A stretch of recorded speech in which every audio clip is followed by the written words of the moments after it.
Morning student. हम लोगों ने लास्ट क्लास में हम लोगों ने माइक्रोस्पोरोजेनेसिस यानी कि पॉलन ग्रेन का फॉर्मेशन पढ़ा। उस पॉलन ग्रेन को हमने मेल गैमेटोफाइट कहा था। मेल गैमेटोफाइट के अंदर हमने देखा था कि वेजिटेटिव सेल में 2 मेल गैमेट अगर 3 सेल स्टेज पे है तो वो प्रेजेंट होता था। उसके बाद हम लोगों ने माइक्रोस्पोरोजेनेसिस के ऊपर बहुत ढेर सारे क्वेश्चन किए थे जो कि डिफरेंट कॉम्पिटिटिव एग्जाम में, बोर्ड्स में, एम्स में, नीट जैसे एग्जाम में आए हुए हैं। अभी आज हम लोग पढ़ेंगे मेगास्पोरोजेनेसिस। आज हम लोग क्या पढ़ेंगे? मेगास्पोरोजेनेसिस, जहाँ पे हम लोग देखेंगे कि फीमेल गैमेट का फॉर्मेशन कैसे होता है या फीमेल रिप्रोडक्टिव सिस्टम में कौन कौन से पार्ट होते हैं। तो उसके बेसिस पर आज हम लोग पढ़ेंगे मेगास्पोरोजेनेसिस की कैसे मेगास्पोर का फॉर्मेशन होता है और उस मेगास्पोर के अंदर कैसे जो हमारा ओवम है उसका फॉर्मेशन होता है। तो उसके बारे में हम आपको पढ़ेंगे। तो आज सबसे पहले हम लोग डिस्कशन करेंगे इसमें भी फीमेल रिप्रोडक्टिव सिस्टम का, और फीमेल रिप्रोडक्टिव सिस्टम में हम लोग बात करेंगे डिफरेंट पार्ट। यहाँ पे हम लोग पढ़ेंगे female reproductive part of flower. Flower का फीमेल रिप्रोडक्टिव पार्ट हम लोग पढ़ेंगे। फ्लावर का फीमेल रिप्रोडक्टिव पार्ट हम लोग कौन सा होता है? फ्लावर की फीमेल रिप्रोडक्टिव पार्ट जो होता है उसको हम कहते हैं गाइनोसियम। क्या कहते हैं?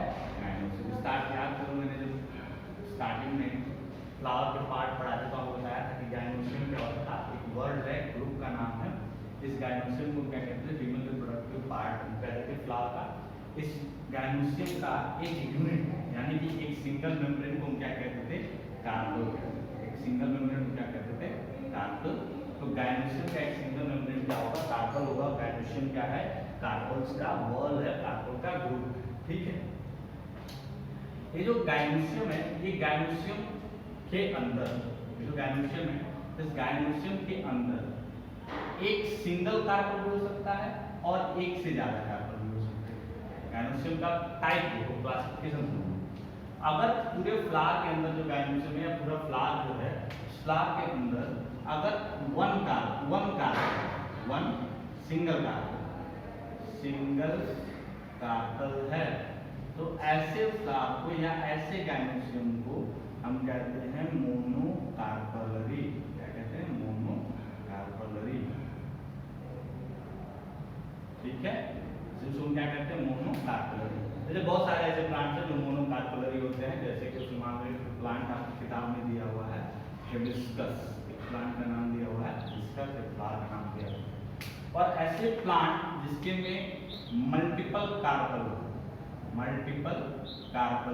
एक से ज्यादा कार्पेल हो, तो ऐसे फ्लावर या ऐसे गाइनोसियम को हम कहते हैं मल्टी कार्पेलरी। क्या कहते हैं? Multi carpellary.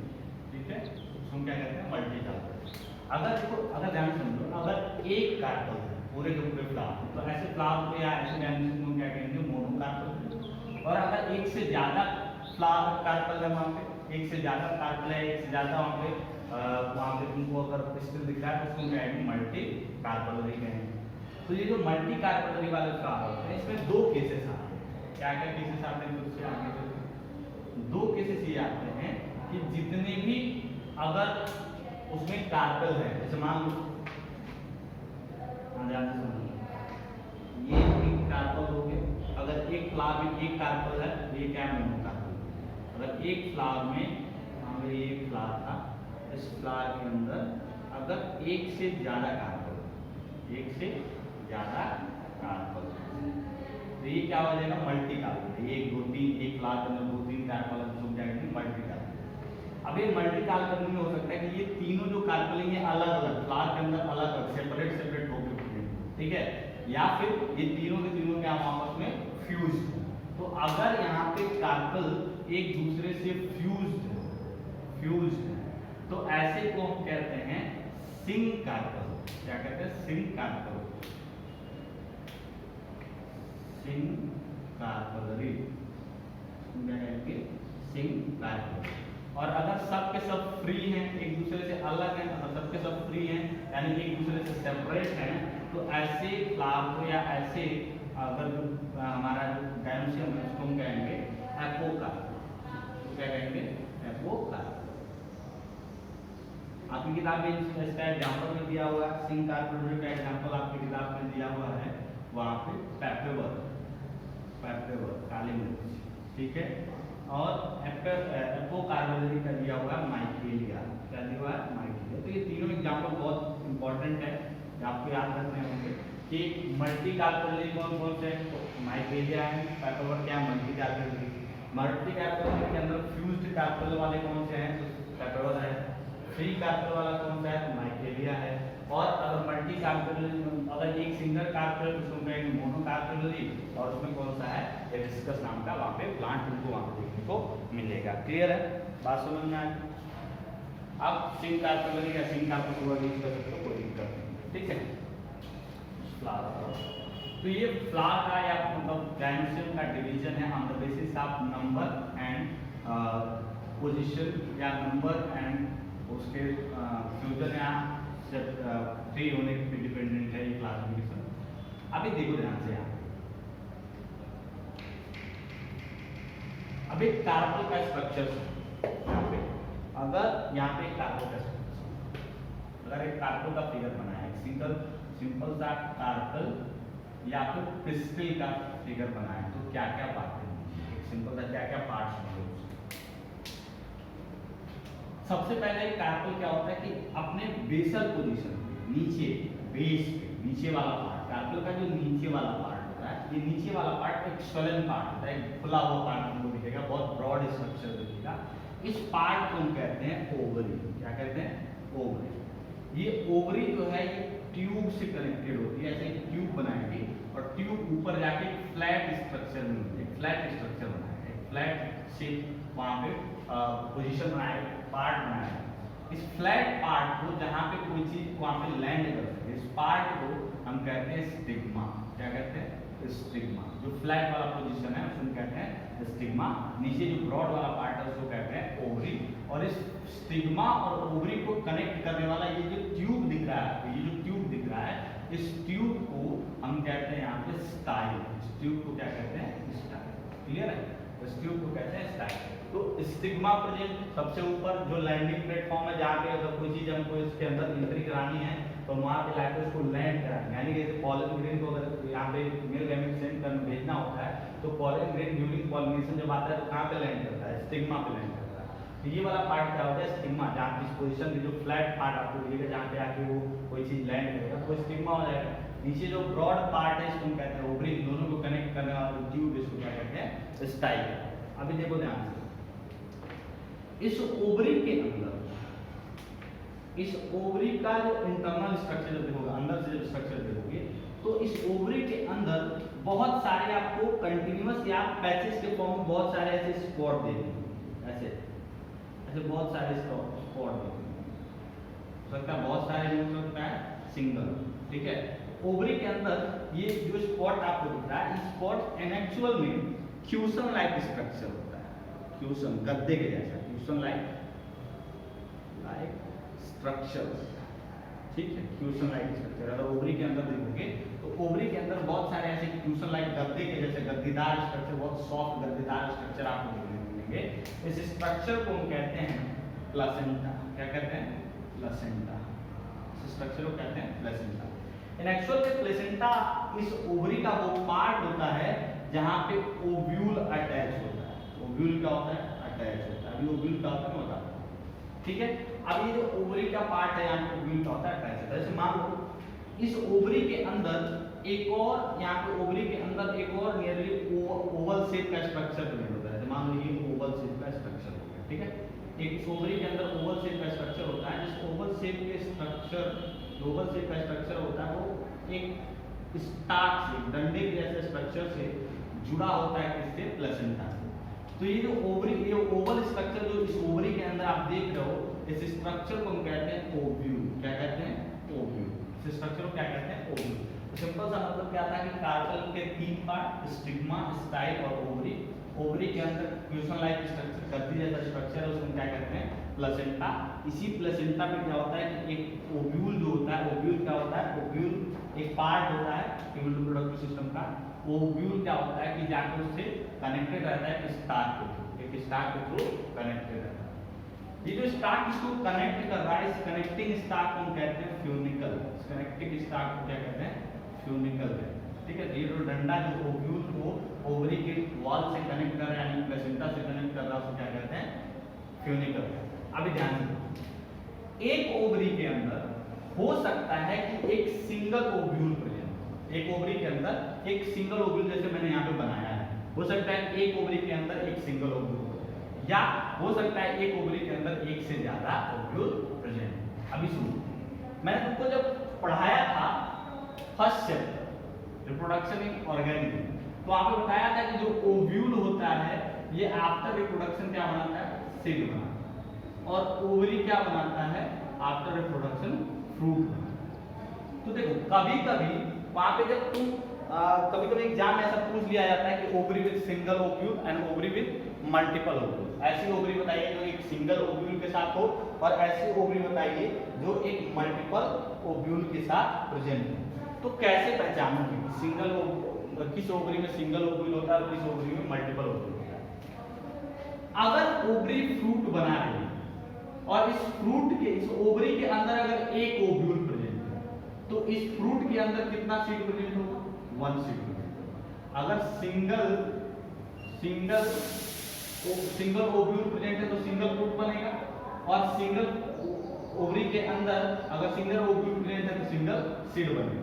अगर एक ओवरी के अंदर एक से ज्यादा ओव्यूल होंगे तो उस फ्रूट के अंदर एक से ज्यादा सीड बनेगा। बात समझ में आएगी भाई? एक ओवरी जो है वो फ्रूट बना रहा है और इस ओवरी में प्रेजेंट ओव्यूल क्या बना रहा है? सीड बना रहा है। तो अगर इस ओवरी के अंदर एक ओव्यूल होगा तो इस फ्रूट के अंदर एक सीड होगा। अगर इस ओवरी के अंदर एक से ज्यादा ओव्यूल होंगे तो इस फ्रूट के अंदर एक से ज्यादा सीड होगा। तो जैसे समझो कि अगर हम यहाँ पे लिस्ट बनाए ओवरी विथ सिंगल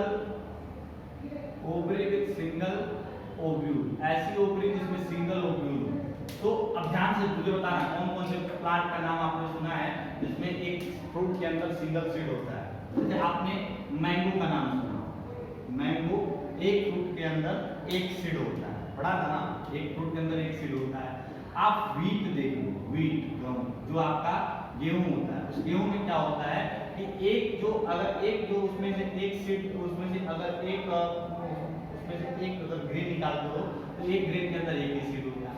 जैसे राइस हो गया, इसके अंदर एक ही सीड होता है। ठीक है, तो ये जो सारे एग्जांपल है जिसके फ्रूट के अंदर एक सीड हो, ऐसे ओवरी कितने ओव्यूल होते हैं? एक सिंगल ओव्यूल होता है। मतलब एक सीड का मतलब सिंगल ओव्यूल। अगर एक से ज्यादा सीड है तो मल्टीपल ओव्यूल। जैसे ओवरी विथ मल्टीपल ओव्यूल, ऐसी ओवरी जिसमें मल्टीपल ओव्यूल प्रेजेंट हो। तो जैसे मान लो क्या है, पपाया हो गया। क्या हो गया? पपाया हो गया। पपाया में क्या होता है? एक से ज्यादा सीड होता है। या फिर पपाया के बाद से मान लो तुम्हारा लेमन हो गया। लेमन में एक ही फ्रूट के अंदर बहुत ढेर सारे सीड होते हैं, लेमन हो गया। या फिर मान लो तुम्हारा और एग्जाम्पल के फॉर्म में तुम लिख सकते हो ऑरेंज है, तो ऑरेंज के अंदर बहुत ढेर सारे सीड तुमको देखने को मिलते हैं। तो अगर एक फ्रूट के अंदर एक से ज्यादा सीड है तो इसका मतलब उस ओवरी के अंदर कितने ओव्यूल रहे होंगे? एक से ज्यादा ओव्यूल रहे होंगे। अगर एक फ्रूट के अंदर एक ही ओव्यूल है, एक फ्रूट के अंदर एक ही सीड है, जिसका मतलब उस फ्रूट के ओवरी में कितने ओव्यूल रहे होंगे? एक सिंगल ओव्यूल रहा होगा। क्लियर है? आपको बात समझ में आ गई? बोलो, आई बात समझ में? अब चलो इसमें समझते हैं कुछ और बातें, कुछ और टर्म्स, कुछ और बातें। क्या क्या टर्म्स और क्या क्या बातें आपको समझना। जैसे मैंने तुमको बताया था कि माइक्रोस्पोरेंजियम क्या होता है? माइक्रोस्पोरेंजियम। इस माइक्रोस्पोरेंजियम में मैंने तुमको बताया था कि ऐसा पैकेट जहां पे माइक्रोस्पोर बनता है। माइक्रोस्पोरेंजियम क्या बताया था? ऐसा पैकेट जहां पे माइक्रोस्पोर बनता है, और उसको मैंने क्या बताया था? एंथर क्या था? माइक्रोस्पोरेंजियम था। ऐसे ही यहाँ पे क्या होता है? मेगास्पोरेंजियम। क्या होता है? मेगास्पोरेंजियम। स्पोरेंजियम का मतलब क्या होता है? स्पोर का पैकेट। तो यहाँ पे क्या होता है? मेगास्पोरेंजियम। मेगास्पोरेंजियम ऐसा पैकेट होता है जहां पे मेगा स्पोर बनता हो, और वो क्या होता है, ओव्यूल होता है।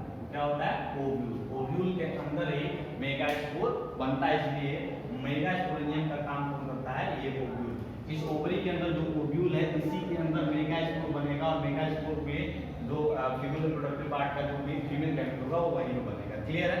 तो इस केस को हम क्या कहते हैं, मेगा स्पोरेंजियम, वहां क्या कहते हैं, आंसर को माइक्रोस्पोरेंजियम। ठीक है, तो यहाँ पे हम लोग मेगा स्पोरेंजियम का स्ट्रक्चर पढ़ेंगे, और फिर हम लोग पढ़ेंगे मेगा स्पोरोजेनेसिस पढ़ेंगे। ठीक है, अगर यहाँ पे देखो ध्यान से, अगर मैं इस ओव्यूल का यहाँ पे एक फिगर बनाऊं, ओव्यूल का फिगर बनाऊं, तो कुछ ऐसा फिगर हमारे सामने निकल के आएगा। ठीक है, कुछ ऐसा फिगर।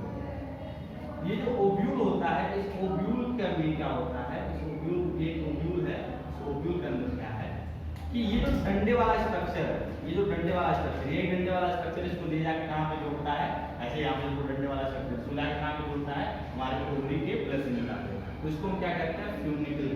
क्या कहते हैं, फ्यूनिकल। ठीक है, ये जो ओव्यूल है, इस ओव्यूल का ये जो मेन ओव्यूल वाला पार्ट है, इस ओव्यूल में दो बाहर दो लेयर प्रोड्यूस, दो लेयर प्रोड्यूस। ठीक है, एक ये लेयर हो गया और एक ये लेयर, दो लेयर प्रोड्यूस। ये दोनों लेयर प्रोटेक्टिव फंक्शन है। दोनों लेयर क्या होता है, अगर ओव्यूल के स्ट्रक्चर को देखोगे तो जो बाहर सबसे बाहर जो दो सेल्स के लेयर हैं, ये दोनों सेल्स के लेयर प्रोटेक्टिव लेयर होते हैं, इनको प्रोटेक्ट करने के काम होते हैं। और इन दोनों प्रोटेक्टिव लेयर्स को हम कहते हैं इंट्यूगमेंट। क्या कहते हैं बेटा, इंट्यूगमेंट। जो बाहर है उसको हम कहते हैं आउटर इंट्यूगमेंट। इसको क्या कहते हैं, आउटर इंट्यूगमेंट। जो अंदर है उसको कहते हैं इनर इंट्यूगमेंट। तो इनर इंट्यूगमेंट हो या आउटर इंट्यूगमेंट हो, दोनों का काम क्या है, प्रोटेक्शन। दोनों का काम क्या है, प्रोटेक्शन। ठीक है, अभी तुम फिगर यहाँ पे देख रहे हो, यहाँ पे एक पार्ट तुम देख रहे हो। जब मैंने फिगर ड्रॉ किया तो मैंने आपको दिखाया कि यहाँ पे ये जो पार्ट है, फिगर देखोगे तो ये वाला जो पार्ट है, इस वाले पार्ट में यहाँ पे अगर ध्यान से देखो तो ये वाला जो पार्ट है, ये वाला पार्ट, इस वाले पार्ट में मैंने कहीं पे भी इंट्यूगमेंट नहीं बनाया। मैंने इंट्यूगमेंट नहीं बनाया, यानी कि मैंने क्या किया है, ध्यान से देखोगे तो यहाँ पे तुमको दिखेगा कि मैंने क्या किया, जैसे सुनो, ऐसे इंट्यूगमेंट था, मैंने क्या किया, ये बाहर वाला इंट्यूगमेंट आया, ऐसे आया और आके यहाँ पे स्टॉप हो गया।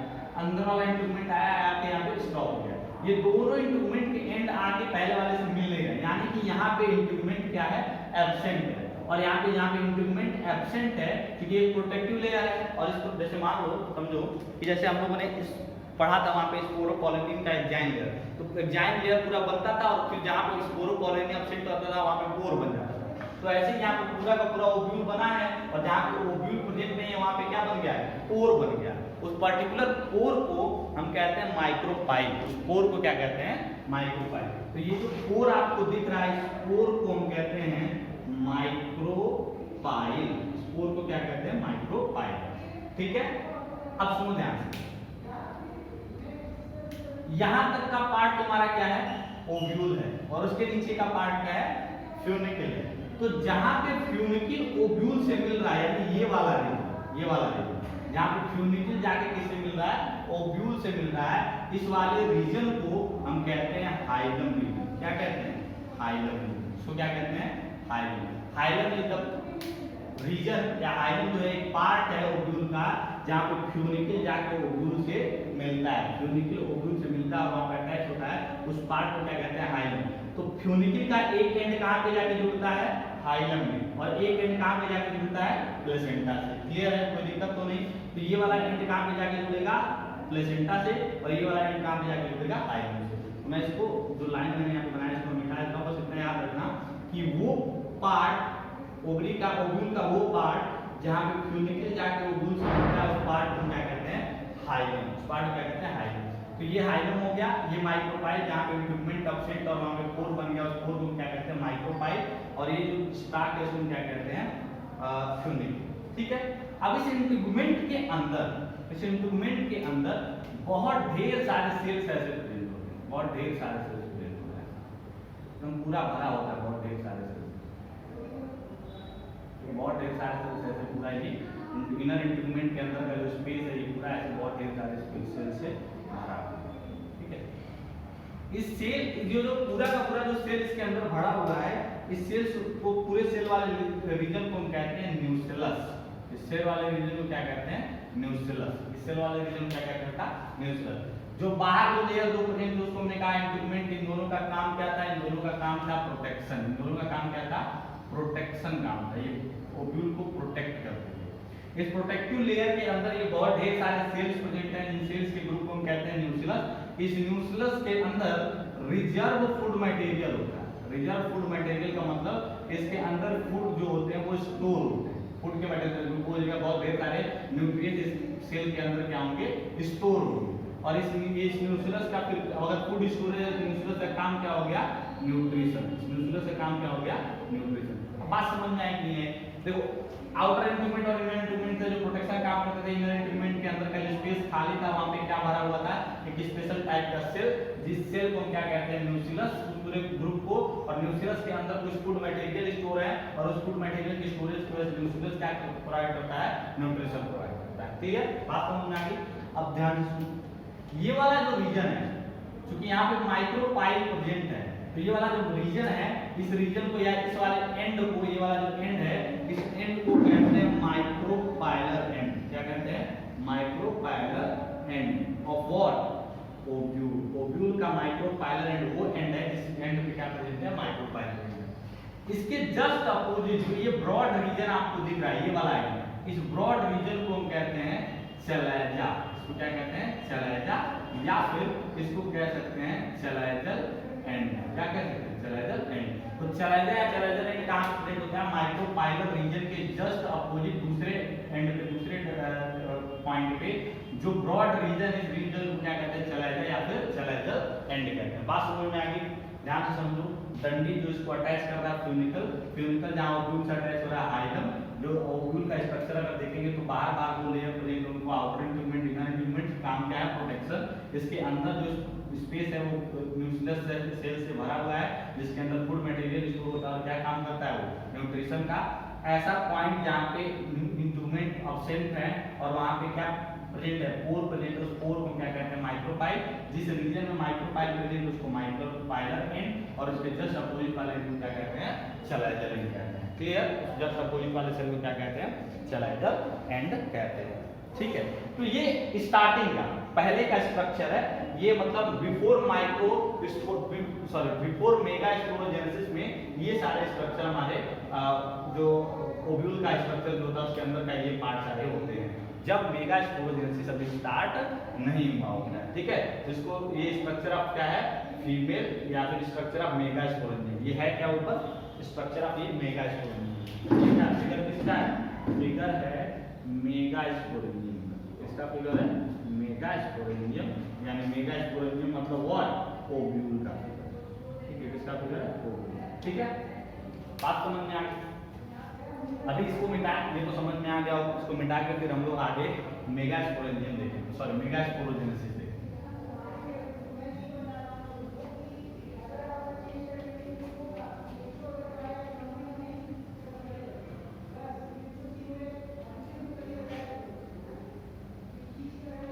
अभी देखो, अभी ये पूरा का पूरा तैयार है। ये पूरा का पूरा जो मेगा स्पोरेंजियम है, ये मेगा स्पोरेंजियम बन चुका है प्लांट के अंदर, उसके फ्लावर के अंदर। अब मेगा स्पोरेंजियम के अंदर मेगा स्पोरोजेनेसिस हम लोग देखेंगे। मेगा स्पोरेंजियम के अंदर क्या देखेंगे? अब अगला जो हमारा टॉपिक होगा वो होगा मेगा स्पोरोजेनेसिस। मेगा स्पोरोजेनेसिस कैसे होता है? मेगा स्पोरोजेनेसिस ध्यान से देखो। स्टार्टिंग में क्या है? स्टार्टिंग में ओव्यूल के अंदर, स्टार्टिंग में देखो ओव्यूल को, तो ओव्यूल के अंदर बहुत ढेर सारे न्यूक्लियस सेल्स प्रेजेंट है। इनर जो हमारा इंटीग्रेट है उसके अंदर जो स्पेस है उसमें बहुत सारे न्यूक्लियस के सेल्स प्रेजेंट है। उन्हीं न्यूक्लियस के सेल्स के अंदर कभी डिफरेंशिएशन होता है। डिफरेंशिएशन का मतलब कि उन न्यूक्लियस सेल्स के स्ट्रक्चर में और उस न्यूक्लियस सेल्स के फंक्शन में कुछ चेंज होता है, मॉडिफिकेशन होता है, और उस न्यूक्लियस सेल के अंदर के जो कुछ सेल्स हैं वो कन्वर्ट हो जाते हैं मेगा स्पोर मदर सेल। इसमें कन्वर्ट हो जाते हैं मेगा स्पोर मदर सेल। या आपको जब माइक्रोस्पोरोजेनेसिस पढ़ाया था तो मैंने बताया था टेप्टम के अंदर कुछ स्पेसिफिक सेल्स प्रेजेंट होते थे जिनको हम कहते थे माइक्रोस्पोर मदर सेल, और वही माइक्रोस्पोर मदर सेल क्या बनाते थे? जो हमारा पॉलन ग्रेन था मेल गैमेटोफाइट वो बनाते थे। ऐसे ही यहाँ पे क्या है? कि यहाँ पे जो न्यूक्लियस के सेल्स हैं, उन न्यूक्लियस के सेल्स के अंदर कुछ स्पेसिफिक चेंज होता है, डिफरेंशिएशन होता है, और डिफरेंशिएशन के बाद उनमें से कुछ सेल्स क्या बना देते हैं, मेगास्पोर मदर सेल। क्या बना देते हैं, मेगास्पोर मदर सेल। तो पहला पॉइंट जो मेगास्पोरोजेनेसिस हमको यहाँ पे लिखना है वो पहले लिख लेते हैं, फिर समझते हैं एक करके। पहला जो स्टार्ट स्टेप होता है मेगास्पोरोजेनेसिस का, वो ये होता है कि सम ऑफ, या सम ऑफ नहीं, बहुत सिंगल मान सकते हैं, सिंगल करते हैं, one of nucleus cell at micropylar end, micropylar end मतलब ये जो मॉडिफिकेशन होगा वो इस वाले रीजन में होगा, यहाँ नहीं, इधर के किसी सेल के अंदर डिफरेंशिएशन होगा। तो one of nucleus cell of micropylar end get differentiated, उनके अंदर डिफरेंशिएशन होता है, उनके अंदर कुछ चेंजेस होते हैं, differentiated into megaspore mother cell में वो कन्वर्ट हो जाता है, उनके अंदर मॉडिफिकेशन करके, डिफरेंशिएशन करके उनको क्या बनाते हैं, मेगास्पोर मदर सेल, जो कि अब मेगास्पोर बनाएगा।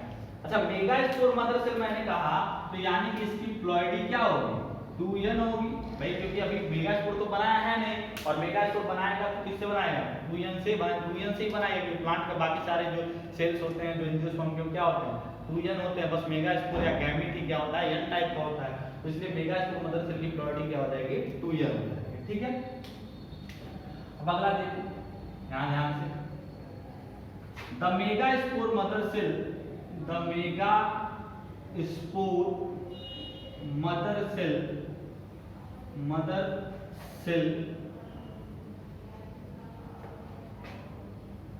have greater amount of cytoplasm and prominent nucleus,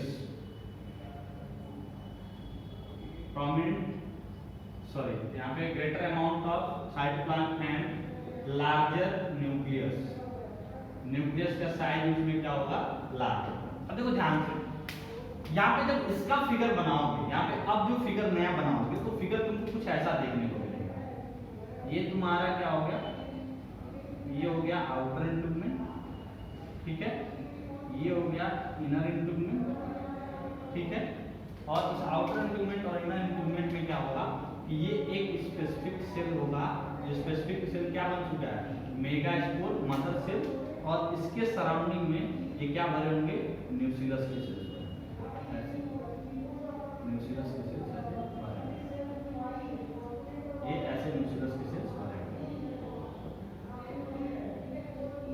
तो मैंने क्या बताया यहाँ पे, कि मैंने ये बताया कि जो मेगास्पोर मदर सेल होता है, जब ये मैच्योर होता है तो ये अपने साइज को ग्रो करके उसमें बहुत ढेर सारा साइटोप्लाज्म भर लेता है, और उसके अंदर न्यूक्लियस का साइज भी कुछ बड़ा होता है। तो ये आउटर इंटुगमेंट, इनर इंटुगमेंट, न्यूक्लियस का लेयर, और ये अंदर अब क्या हो बन चुका है, इसी को हम कहते हैं मेगास्पोर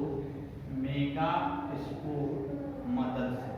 हम क्या कहते हैं, मेगास्पोर मदर सेल। ध्यान सुनो, पहले फिगर ऐसा था, अब फिगर ऐसा होगा। तो इसमें से जो कुछ न्यूक्लियस सेल्स हैं, वो न्यूक्लियस सेल न्यूट्रिएंट प्रोवाइड करके ही ये मेगास्पोर के ग्रोथ में हेल्प किए हैं, तो इसीलिए उनका नंबर अभी यहाँ पे क्या है, कुछ कम दिखेगा। ठीक है, तो यहाँ पे देखो ध्यान से, एक न्यूक्लियस का सेल पहले किसमें कन्वर्ट होगा, मेगास्पोर मदर सेल में, और फिर वो मेगास्पोर मदर सेल ग्रो होके कुछ ऐसा अपीयरेंस में आ जाता है जहाँ पे साइटोप्लाज्म का अमाउंट ज्यादा होता है और न्यूक्लियस का साइज भी बड़ा होता है। अब ध्यान से, ये जो मेगास्पोर मदर सेल है, इसके अंदर मियोसिस होगा। क्या होगा, मियोसिस। याद करो, मियोसिस सेल डिवीजन का टाइप बताया था। इसके अंदर जब मियोसिस होगा तो ये जो मेगास्पोर मदर सेल जो 2n टाइप का था, ये इसी के अंदर 4 सेल प्रोड्यूस करेगा। ध्यान सुनो,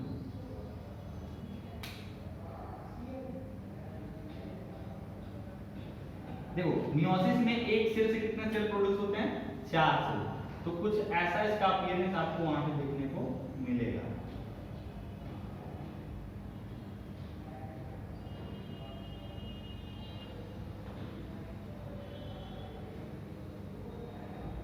ये इनर इंटीग्यूमेंट हो गया, आउटर इंटीग्यूमेंट बन गया। और जब इसके अंदर देखोगे तो यहाँ पे देखो 4 सेल ऐसे बन चुके होंगे, ये 4 सेल ऐसे आपको वहाँ पे बने हुए दिखेंगे, क्लियर है ना। और इसके बाकी ये जो स्पेस है, इस स्पेस में क्या भरा होगा, न्यूक्लियस भरा होगा, इस स्पेस में क्या भरा होगा, न्यूक्लियस भरा होगा, क्लियर है। उस स्पेस में क्या भरा होगा, न्यूक्लियस। अब यहाँ पे जब देखोगे कि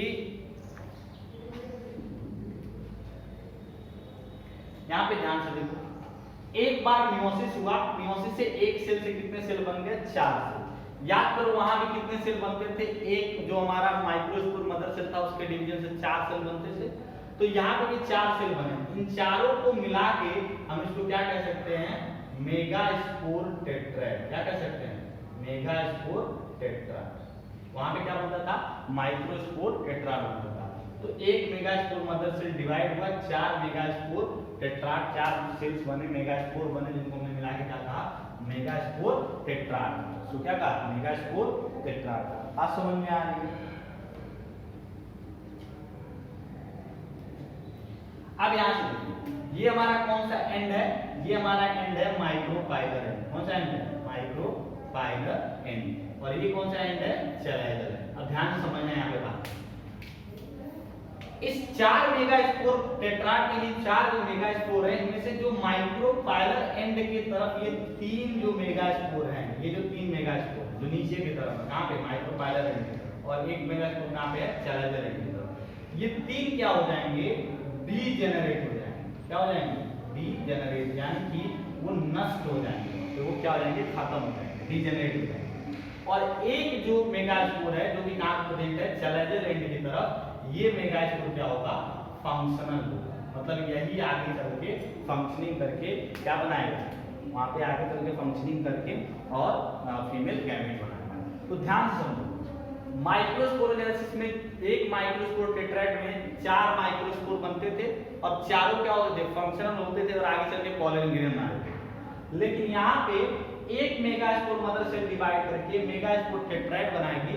उस मेगास्पोर टेट्राड के में जो चैलेंजर एंड की तरफ जो मेगास्पोर होगा वही एक फंक्शनल होगा, बाकी तीनों क्या हो जाएंगे, बाकी तीनों डीजेनरेट हो जाएंगे, यानी कि नष्ट हो जाएंगे। तो अब मुझे एक चीज बताओ यहाँ पे ध्यान से, क्या चलो उसको हम लोग लास्ट में क्वेश्चन को करेंगे, पहले एक क्वेश्चन सिंपल सा एक छोटा सा एग्जांपल समझ लेते फिर आगे करेंगे। अगर मैंने ये कहा कि मुझे 400 मेगास्पोर बनाने हैं, मैंने ये कहा मुझे 400 मेगास्पोर बनाने हैं, ठीक है। तो 400 मेगास्पोर बनाने के लिए मुझे कितने मेगास्पोर मदर सेल की जरूरत पड़ेगी, 400 मेगास्पोर, क्योंकि एक मेगास्पोर मदर सेल से जो 4 मेगास्पोर बने उसमें से 3 तो खत्म हो गए, एक ही फंक्शनल रहा, और ये 400 फंक्शनल मेगास्पोर बनाना है तो कितने मेगास्पोर मदर सेल यूज करने पड़ेंगे, 400। लेकिन अगर मैंने कहा कि मुझे 400 फंक्शनल माइक्रोस्पोर बनाना है, तो वहां पे एक माइक्रोस्कोप से एक माइक्रोस्पोर मदर सेल से 4 जो माइक्रोस्पोर बनते थे वो चारों फंक्शनल होते थे।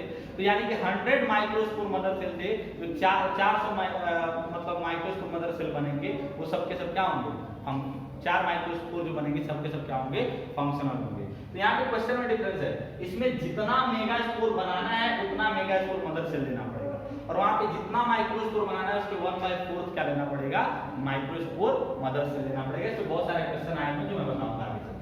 तो इसमें 3 डीजेनरेट हो गए, एक क्या हो गया, वहां पे आगे चल के वहां पे एक जो है वो फंक्शनल रहेगा, एक क्या रहेगा, फंक्शनल। तो ये पूरी कहानी यहाँ तक समझ में आई है, तो थोड़ा सा कुछ मिटा के हम लोग आगे चलेंगे, क्योंकि इसमें थोड़े से फिगर और कॉम्प्लेक्स होंगे और चेंजेस अभी और भी सारे इसमें होंगे। ध्यान से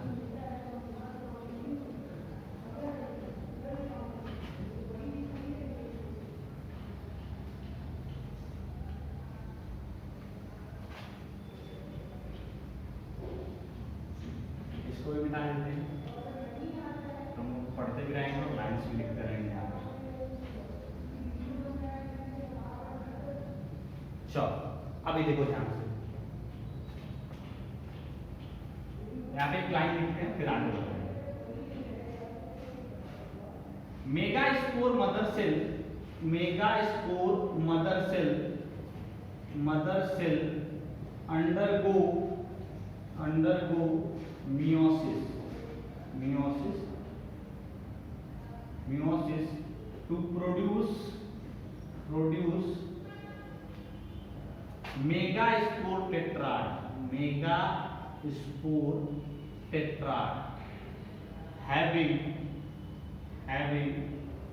4 मेगा स्पोर। देखो पहली बार जब मियोसिस में जाएगा तो 4 मेगा स्पोर बनेंगे और 4 एक दूसरे से जुड़े होंगे तो उसको क्या कहेंगे, मेगा स्पोर टेट्राड है। ठीक है, only 1 megaspore at chalazal end, chalaza की तरफ जो अपोजिट टू माइक्रोपाइलर एंड होगा, chalazal end will remain functional,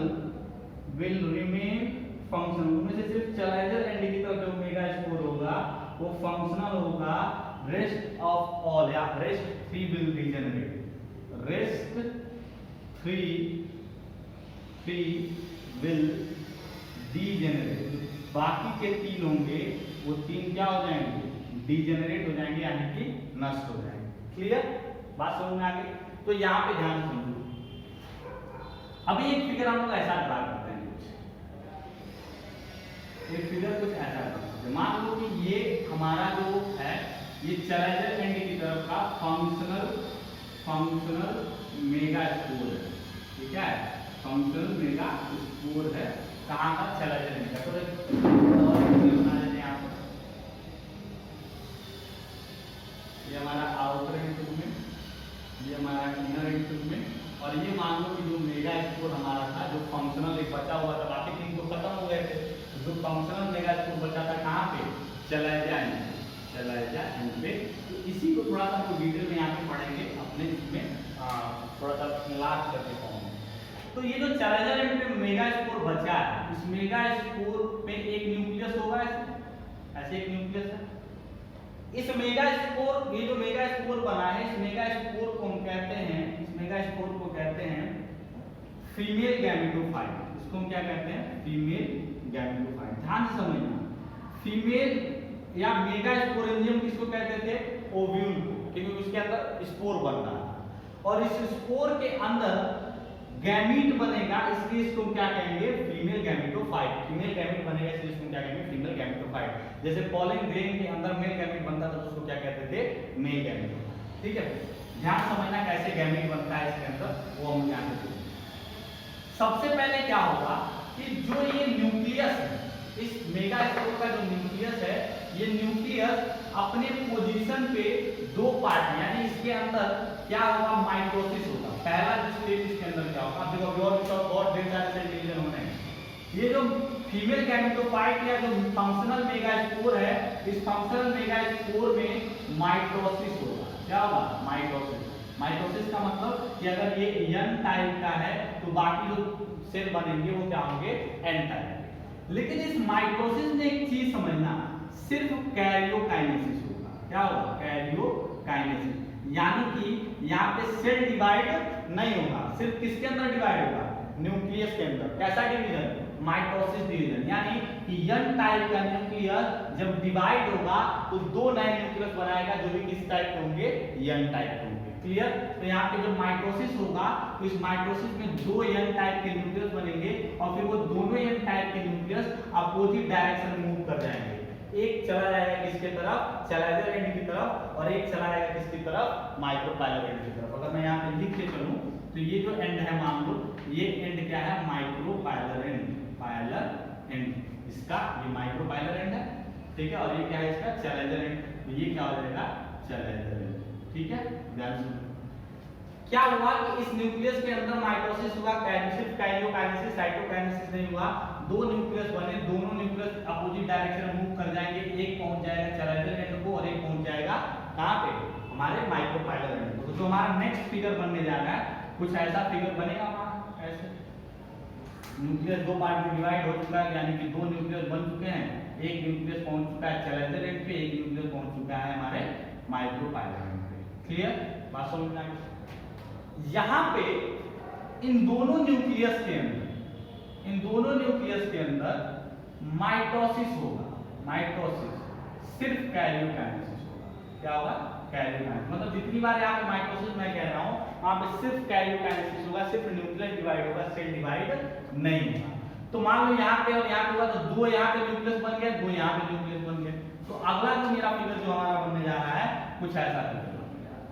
अगला जो फिगर बनने जा रहा है कुछ ऐसा फिगर बनने वहाँ पे जा रहा है कि यहाँ पे भी दो न्यूक्लियस हो चुके हैं एक बार माइटोसिस होने के बाद, यहाँ भी दो न्यूक्लियस हो चुका है एक बार माइटोसिस होने के बाद। अच्छा याद है ये भी एन टाइप का, ये भी एन टाइप का, ये भी एन टाइप का, ये भी एन टाइप का, ये भी एन टाइप का, ये भी, क्योंकि क्या हो रहा है माइटोसिस हो रहा है, मेयोसिस नहीं हो रहा है। फिर से क्या होगा एक बार और जितने भी न्यूक्लियस इसके अंदर में प्रेजेंट हैं उन सारे न्यूक्लियस के अंदर एक बार और माइटोसिस होगा। और माइटोसिस कैसा माइटोसिस होगा? सिर्फ कैरियोकाइनेसिस होगा। सिर्फ क्या होगा? कैरियोकाइनेसिस।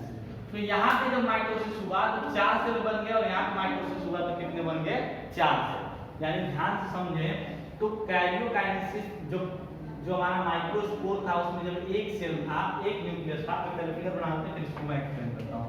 तो अगला जो हमारा फिगर बनेगा, ध्यान से समझना, अगला फिगर कैसे बनेगा? यहाँ पे माइटोसिस हुआ 4 सेल बने, यहाँ माइटोसिस हुआ 4 सेल बने, यहाँ पे माइटोसिस हुआ 4 न्यूक्लियस, यहाँ माइटोसिस हुआ 4 न्यूक्लियस, यहाँ से एक न्यूक्लियस मूव करके सेंटर पे जाएगा, यहाँ से एक न्यूक्लियस मूव करके सेंटर पे जाएगा। तो अगला जो फिगर बनेगा यहाँ पे माइटोसिस के बाद 4 बने थे, 4 में से एक मूव करके सेंटर पे चला गया था तो बचे कितने थे? 3। यहाँ पे भी माइटोसिस करके 4 बने थे और 4 में से एक मूव करके सेंटर पे चला गया तो बचे कितना? 3। तो 4 वहां पे बचे बने थे, 4 यहाँ पे और एक यहाँ से सेंटर पे आ गया और एक यहाँ से सेंटर पे आ गया। तो कुछ ऐसा डिस्ट्रीब्यूशन हो जाएगा न्यूक्लियस। अब एक चीज ध्यान से देखो, 1 न्यूक्लियस स्टेज से 8 न्यूक्लियस स्टेज तक पहुंचने के लिए इस मेगा स्पोर के अंदर कितनी बार कैरियोकाइनेसिस हुआ? Mitotic karyokinesis. एक बार हुआ तो 2 न्यूक्लियस, दूसरी बार हुआ तो 4 न्यूक्लियस और तीसरी बार हुआ तो 8 न्यूक्लियस बने। यानी कि जब हम मेगा स्पोर में जब हम न्यूक्लियस का डिवीजन कर रहे होते हैं तो 1 न्यूक्लियस मेगा स्पोर को 8 न्यूक्लियस मेगा स्पोर तक पहुंचाने में हमको कितना वहां पे माइटोटिक डिवीजन करना होता है? 3 माइटोटिक डिवीजन करना होता है। वो भी सिर्फ क्या करना होता है? कैरियोकाइनेसिस। अब जैसे ये 8 सेल स्टेज बन गया, क्या होगा कि हर जो 3, अब देखो यहाँ पे देखो ध्यान से, ये कौन सा एंड था हमारा? Challenger and. ये कौन सा एंड था? माइक्रोपाइलर। ठीक है, हर एंड पे जो 3-3 न्यूक्लियस प्रेजेंट है उन तीनों न्यूक्लियस के अराउंड में कुछ साइटोप्लाज्म लेके सेल वॉल का फॉर्मेशन हो जाएगा और ये तीनों न्यूक्लियस क्या हो जाएंगे? अलग अलग सेल बन जाएंगे। यहाँ भी कुछ साइटोप्लाज्म लेके एक सेल वॉल का फॉर्मेशन हो गया, कुछ साइटोप्लाज्म लेके एक सेल वॉल का फॉर्मेशन हो गया, कुछ साइटोप्लाज्म लेके सेल वॉल का फॉर्मेशन। तो जो दोनों एंड पे 3-3 न्यूक्लियस थे उन तीनों न्यूक्लियस के अराउंड में अलग अलग साइटोप्लाज्म बन जाएगा, सॉरी अलग अलग साइटोप्लाज्म रहेगा और उनके तीनों के अराउंड में अलग अलग सेल वॉल बन जाएगा, सेल मेम्ब्रेन बन जाएगा। तो क्या ये एक अलग सेल, ये एक अलग सेल, ये एक अलग सेल, एक अलग सेल, अलग सेल और एक अलग सेल बन गया और बाकी जो पहले वाला सेल वहां प्रेजेंट था वो तो था ही। तो अब कितने टोटल सेल हो गए? 7 सेल हो गए। 1 2 3 4 5 6 7 सेल हो गए। बात समझ में? अब यहाँ पे देखो, ध्यान से समझना, ये जो 3 सेल हैं किस एंड पे? चैलेंजर एंड पे। इन तीनों सेल को कहते हैं एंटीपोडल सेल। क्या कहते हैं? Antipodal cell. ध्यान से समझना, पहले 8 न्यूक्लियस स्टेज पे पहुंचे थे, फिर तीनों एंड पे जो हमारे न्यूक्लियस थे उनके सराउंडिंग में क्या हो गया भाई? सेल वॉल का फॉर्मेशन। जैसे मान लो कि ये यहाँ पे ये यहाँ पे हमारे पास एक बड़ा सा कंपार्टमेंट था, हमने क्या किया कि यहाँ पे एक दीवार बना दिया, एक यहाँ पे दीवार बना दिया ऐसे करके और एक यहाँ पे दीवार बना दिया, एक यहाँ पे दीवार बना दिया। तो मान लो हमको ये करना है भाई, हमको लोगों को ऐसे रखना है कि हर कंपार्टमेंट में एक लोग है। तो एक ये कंपार्टमेंट, एक ये कंपार्टमेंट हो गया, एक ये कंपार्टमेंट हो गया, एक ये कंपार्टमेंट और एक पहले से कंपार्टमेंट ये था ही, तो 5 कंपार्टमेंट हो गया कि नहीं हो गया? तो ऐसे ही यहाँ पे क्या था कि जब इसके अराउंड सेल वॉल बना, इसके अराउंड और इसके अराउंड बन गया तो 6 सेल ये हो गए और एक जो पहले का सेल वहां पे बचा था वो सेंटर वाला तो था ही, तो हमारे पास 7 सेल हो। तो जो चैलेंजर एंड की तरफ 3 सेल बने तो उसको हमने कहा एंटीपोडल सेल। जो माइक्रोपाइलर एंड की तरफ सेल बने, इनमें से जो दो सेल किनारे किनारे पे प्रेजेंट थे इनको हमने कहा सिनर्गिड सेल। इनको क्या कहा? सिनर्गिड सेल्स। जो 2 किनारे किनारे के सेल्स थे उनको हमने कहा सिनर्गिड सेल और इन दोनों के बीच बीच में जो सेंटर पे सेल था इसको हमने कहा एग सेल। क्या कहा? एग सेल, या फिर इसी को हम कहते हैं ओवम, या फिर इसी को हम कहते हैं फीमेल गैमेट। क्या कहते हैं? Female gamete. बात समझ में आई?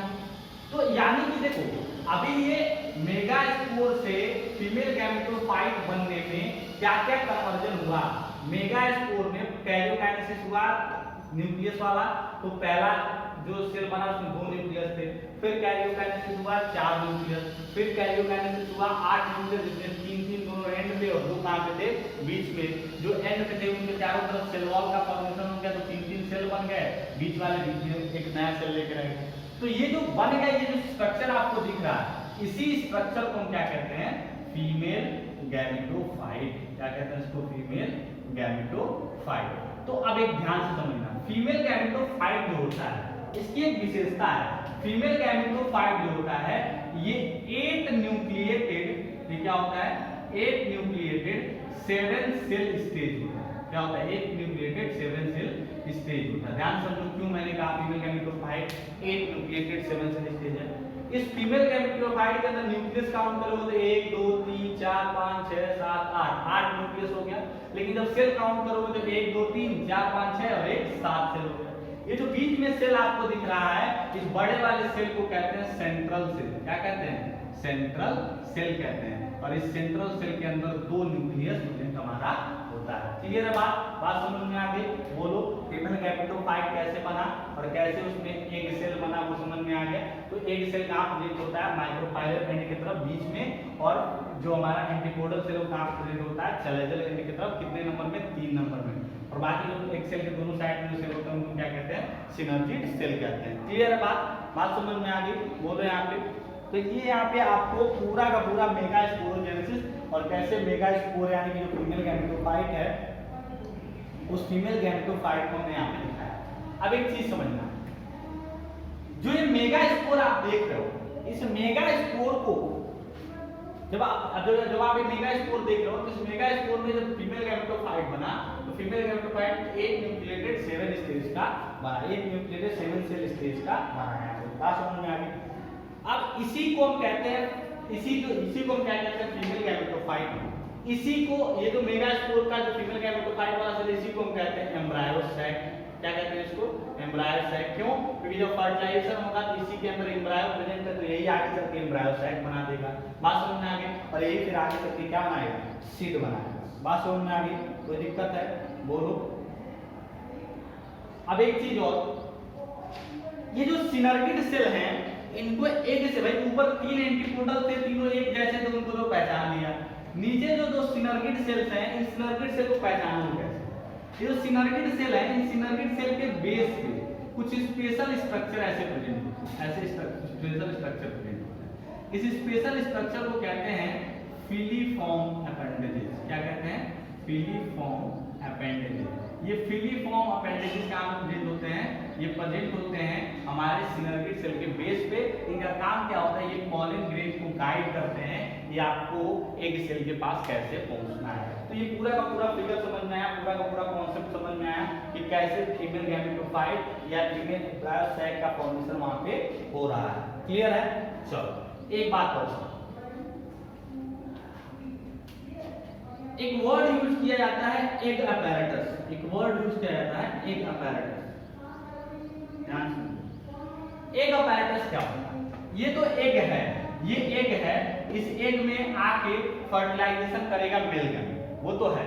लेकिन इस एग के अंदर उस मेल गैमेट को पहुंचाने का काम कौन करता है? उस मेल गैमेट को पहुंचाने का काम करता है सिनर्गिड सेल। कौन काम करता है?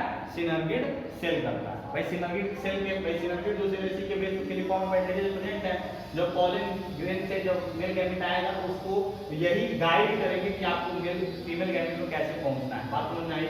सिनर्गिड सेल ही मेल गैमेट को फीमेल गैमेट तक पहुंचाने का काम करते हैं।